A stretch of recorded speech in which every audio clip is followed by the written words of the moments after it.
Aling Sheila nag-viral dahil binuko ng kanyang kapitbahay.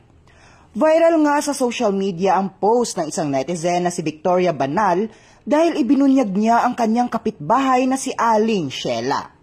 Nag-ugat ang lahat ng makuhanan ng larawan si Aling Sheila habang hawak ang litrato ng kanyang yumaong anak na sinasabing biktima umano ng war on drugs noong administrasyon ng dating Pangulong Rodrigo Duterte. Ngunit taliwas sa kanyang pahayag, isiniwalat ni Victoria Banal na hindi ito totoo at agad na umani ng samot-saring reaksyon ang kanyang post.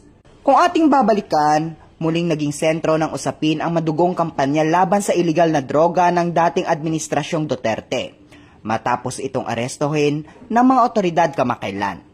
Dahil dito, muling lumutang ang mga pamilyang umano'y biktima ng naturang kampanya. Kabilang na rito ang ilang ina na nananawagan ng hustisya para sa kanilang mga anak na namatay sa mga operasyon ng pulisya. Ngunit, sa kasagsagan ng mga panawagang ito, isang revelasyon ang gumulat sa publiko. Sa isang viral post, ibinunyag ni Victoria Banal na hindi sa panahon ni Duterte namatay ang anak ni Aling Sheila, kundi noong taong 2024 na kung kailan si Pangulong Ferdinand Bongbong Marcos Jr. na ang nakaupo sa Malacanang. Nakasaad nga sa post ni Victoria Banal, "Tigilan mo kami, Aling Sheila. Yung anak mo ay magnanatayan nung last year lang na si Marcos na ang president, hindi time ni Duterte. At tayan anak mo ng kapwa-adik dahil ng 11. Magkano yan? Wala bang basag dyan?"